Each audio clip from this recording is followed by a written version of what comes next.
Avant de plonger dans cette histoire incroyable, pensez à vous abonner à la chaîne et à activer la cloche. Ici, chaque récit a quelque chose à dire, et vous ne voudrez pas en manquer un seul. Un milliardaire voit une serveuse laisser son fils handicapé mener une danse et sa vie change. À Chicago, dans le quartier vivant de Lincoln Park, les rues s'animaient à la tombée de la nuit. Les vitrines des librairies indépendantes, les petits cafés éclairés par des guirlandes lumineuses, et les arômes flottants de pain chaud et d'épices exotiques composaient une toile de fond chaleureuse, presque magique. C'est dans ce décor que se trouvait un petit bistrot discret mais apprécié des habitants du quartier, The Maple Leaf.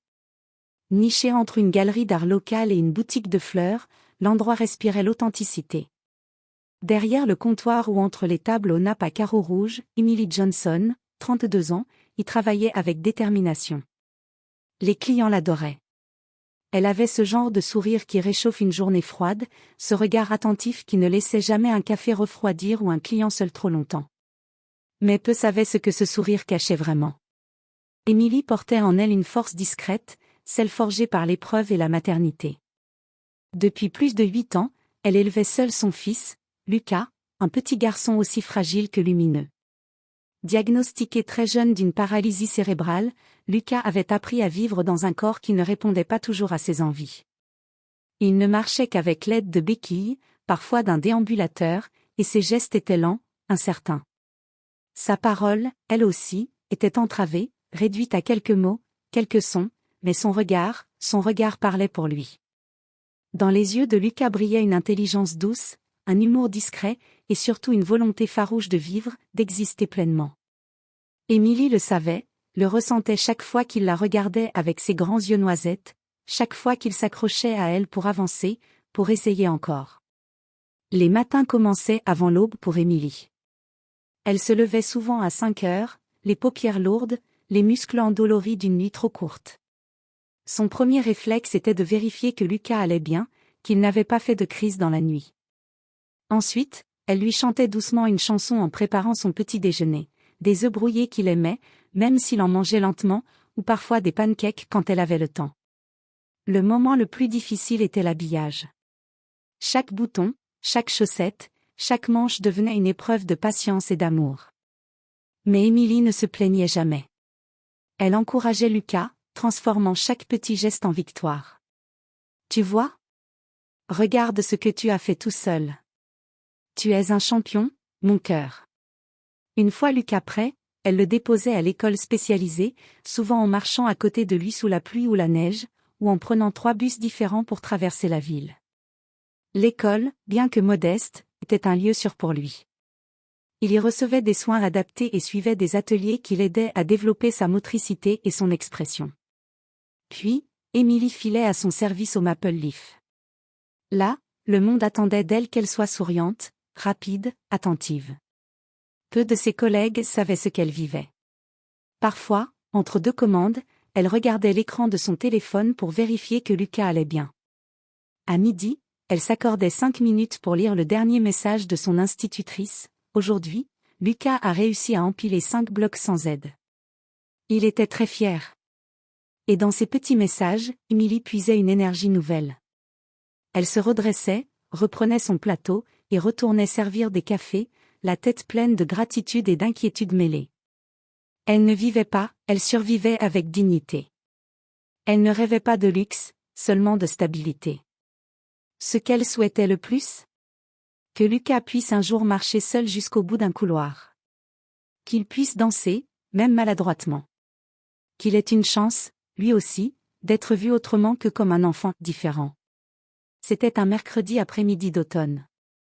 Les feuilles mordorées tombaient doucement sur les trottoirs de Chicago, et une fine brume filtrait à travers les vitres embuées du Maple Leaf.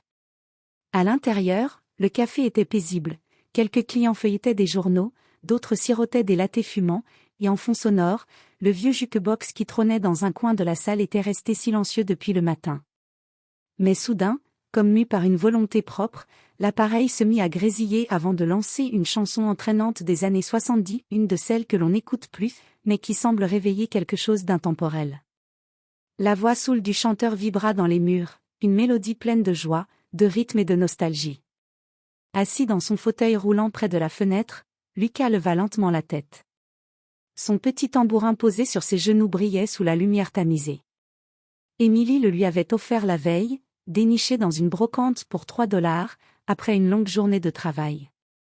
Ce n'était qu'un jouet, mais pour Lucas, c'était un trésor. Il tendit sa main gauche, la plus stable des deux, et commença à frapper doucement le tambourin, pas tout à fait en rythme, mais avec une intention pure. Ses mouvements étaient saccadés, imparfaits, mais profondément vivants. Il fixait le plafond, le cœur concentré, puis son regard se posa sur les gens autour de lui, avant de revenir vers sa mère. Il souriait. Pas un sourire large, son visage avait du mal à exprimer les émotions comme les autres enfants, mais un frémissement léger dans ses yeux, une lumière indiscutable. Émilie, en plein service, s'immobilisa à l'instant où elle vit son fils bouger ainsi. Elle avait déjà vu Lucas frapper sur des objets, mais jamais avec autant de clarté, de fluidité. C'était comme si la musique l'avait invité dans un monde où ses limitations physiques n'avaient plus de poids. Une larme silencieuse naquit au coin de son œil. Elle posa doucement son plateau sur une table vide, ignora les commandes en attente, et marcha lentement vers lui. Elle s'agenouilla à ses côtés, prenant ses petites mains dans les siennes, et ensemble, ils commencèrent à bouger, lentement, au rythme de la chanson. Ce n'était pas une danse telle qu'on l'imagine. C'était une danse du cœur, une communion muette entre une mère et son enfant. Émilie ne le guidait pas, elle ne corrigeait pas ses gestes, elle le suivait, le laissait mener ce moment d'expression, comme s'il était le chef d'orchestre d'un instant suspendu. Autour d'eux, le café semblait s'être arrêté. Les conversations se turent, les tasses furent posées sans bruit. Les clients observaient cette scène avec respect, touchés par sa sincérité. Ce n'était pas du spectacle, ce n'était pas une performance. C'était une vérité nue, pure, qui se jouait là, au milieu de cette salle tranquille. Dans le fond, installé à une table près du mur de briques rouges, Andrew Blake, 45 ans, buvait son café noir en lisant des rapports sur sa tablette. PDG d'une entreprise technologique évaluée à plusieurs milliards, il avait l'habitude de travailler même pendant ses repas. Son emploi du temps était réglé à la minute près, sa vie ponctuée de réunions, d'objectifs trimestriels, de conférences à Londres ou à Dubaï. Il n'était pas venu au Maple Leaf pour flâner, mais simplement parce que son chauffeur s'était arrêté là au hasard, entre deux rendez-vous. Mais quelque chose, un frémissement dans l'air, un silence étrange, lui fit lever les yeux. Et alors, il les vit. Émilie et Lucas. Cette femme au tablier taché de café, au regard plein d'amour, et ce garçon, fragile mais vibrant, menant la danse comme un roi. Un enfant que la société aurait pu croire prisonnier de son corps, mais qui, dans ce moment précis, régnait sur l'instant avec grâce. Andrew sentit un frisson le traverser. Il ne comprenait pas ce qu'il voyait, mais il le ressentait profondément. Une chaleur oubliée depuis longtemps se réveillait en lui, une émotion brute, désarmante. Il posa lentement sa tablette. Il ne voyait plus les courbes de croissance, les chiffres des investisseurs, les tendances du marché. Il voyait la vie. La vulnérabilité. La force. L'amour.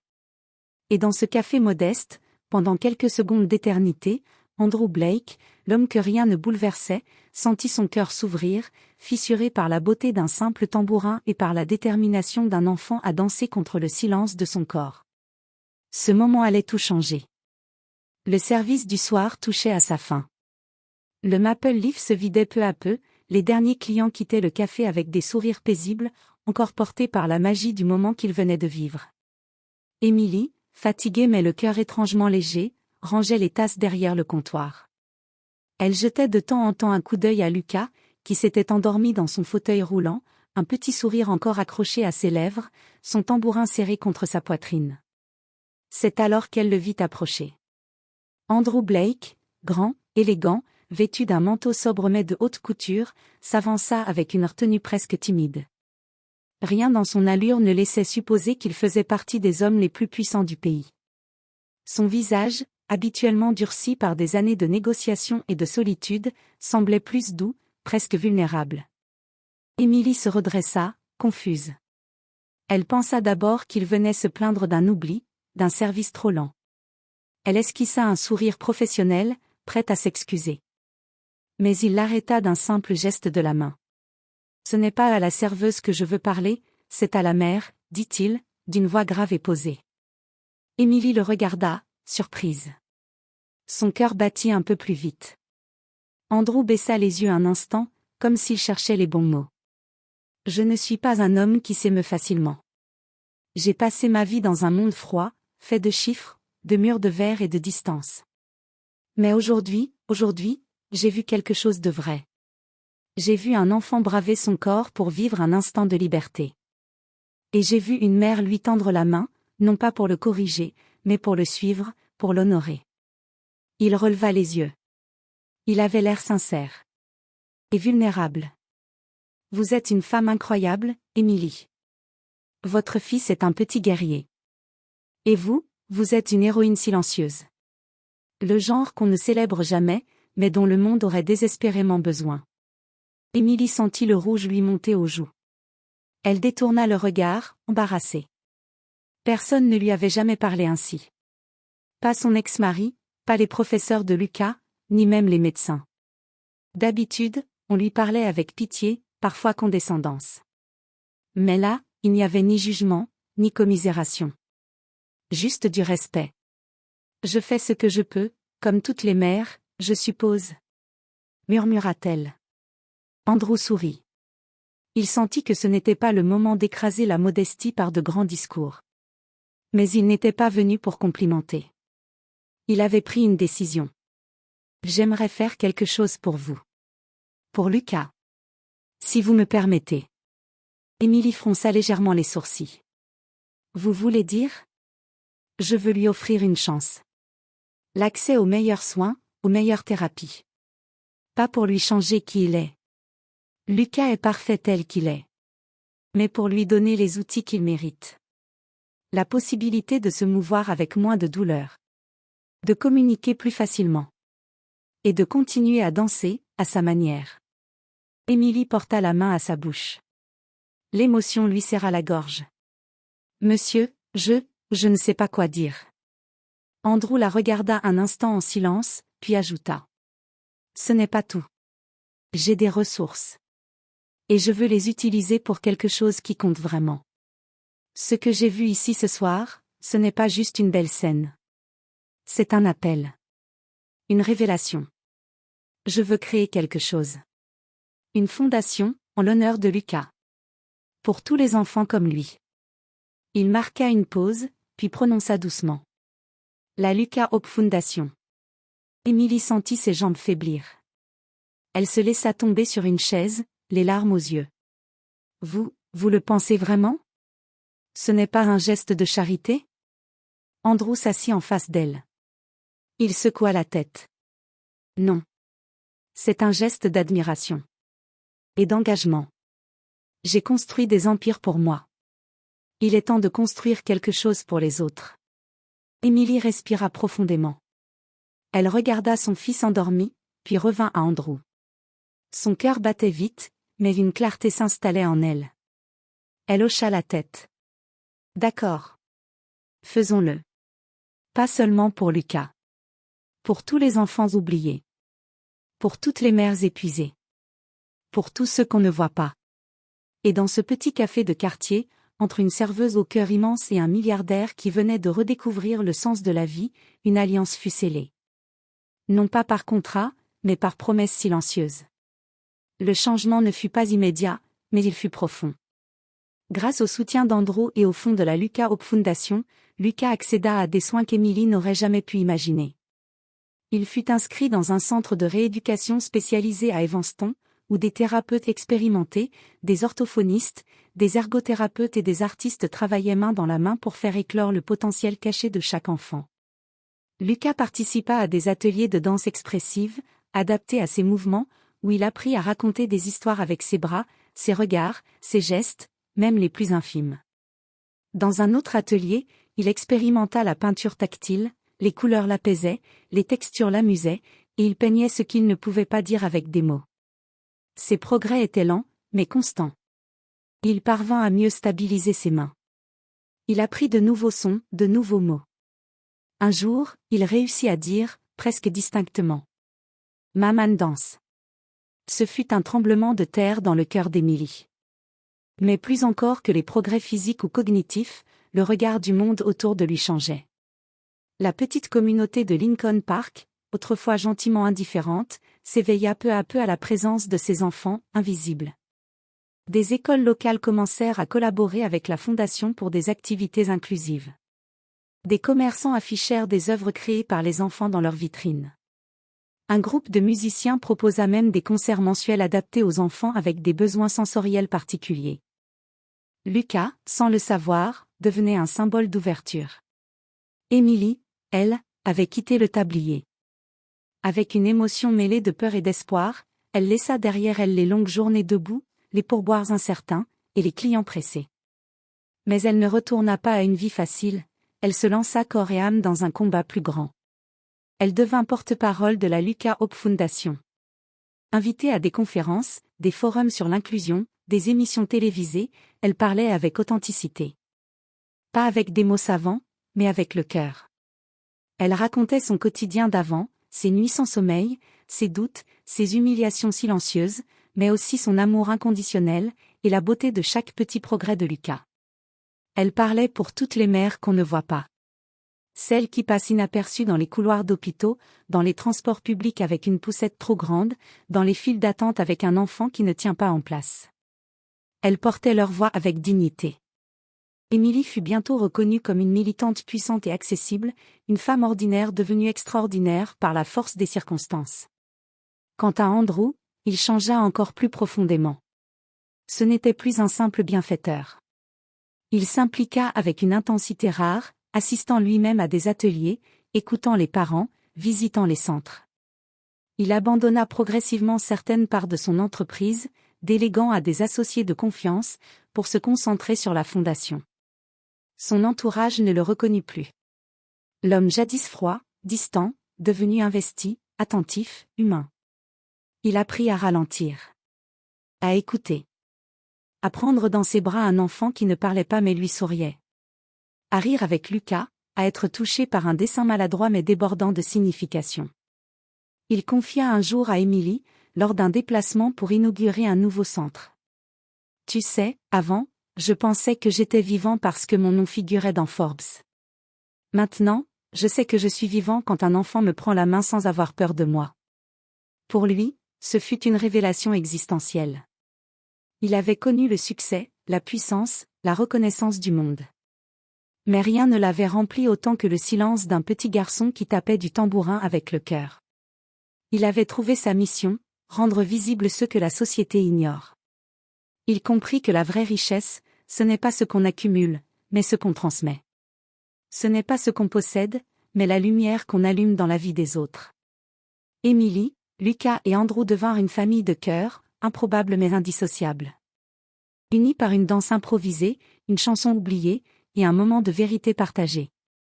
Ensemble, ils bâtirent bien plus qu'une fondation, ils bâtirent un mouvement, une vision de la société où chaque être humain, quelle que soit sa différence, a une place, une voix, et une valeur inestimable. Et dans les yeux de Lucas, il n'y avait plus seulement une lumière. Il y avait une étincelle d'avenir. Quelques années plus tard le temps avait passé, mais la flamme allumée ce jour-là dans un petit café de Chicago ne s'était jamais éteinte. Au contraire, elle avait grandi, illuminant des centaines, puis des milliers de vies. La Lucas Hope Foundation, née d'un simple geste d'amour, était devenue une organisation incontournable dans la lutte pour l'inclusion et la reconnaissance des enfants handicapés à travers tout le pays. Ces programmes innovants mêlaient thérapie, art, musique, danse et technologies adaptées, offrant à chaque enfant une chance unique de s'exprimer et de s'épanouir. Emily Johnson, devenue une figure emblématique de ce combat, parcourait désormais les États-Unis pour partager son histoire, celle d'une mère ordinaire qui avait refusé de laisser la société décider de ce que son fils pouvait ou ne pouvait pas faire. Forte, inspirante, elle captivait les foules par sa simplicité et son authenticité. Son message était clair, chaque enfant mérite d'être vu, entendu, aimé. Lucas, qui avait grandi dans cette bulle d'amour et d'espoir, était devenu un adolescent rayonnant. Sa silhouette sur scène, bien qu'encore marquée par sa paralysie cérébrale, était empreinte d'une puissance qui allait au-delà des apparences. Lors des spectacles, il dansait à sa façon, chantait avec ses mots, souriait avec son cœur. Chaque applaudissement était une victoire sur le silence et l'oubli. Le public, touché par sa présence, ressentait la vérité qu'il incarnait, la beauté de la différence, la force de la persévérance, la joie de la vie malgré les obstacles. Pendant ce temps, dans son bureau baigné de lumière naturelle, au sommet d'une tour moderne à Chicago, Andrew Blake contemplait son bureau. Parmi ses souvenirs, trônait un objet simple, mais chargé d'histoire, un petit tambourin usé, aux couleurs légèrement fanées. Ce tambourin était pour lui un talisman, un rappel quotidien du jour où une danse a changé sa vie. Ce jour où, derrière les murs de verre et les chiffres impitoyables, il avait retrouvé son humanité. Chaque fois qu'il le touchait, il se souvenait de cette musique, de ce regard, de cette vérité nue. Il pensait à Emily, à Lucas, à toutes ces familles qu'ils avaient aidées. Et il souriait, car il savait que ce n'était que le début. Pour Andrew, la réussite ne se mesurait plus en dollars, mais en sourires, en pas accomplis, en voix libérée. Et ainsi, l'histoire d'Emily, de Lucas et d'Andrew continue à décrire des chapitres, inspirant des générations à croire en la force du cœur. Car parfois, il suffit d'un petit geste, d'une simple danse improvisée, pour changer le monde.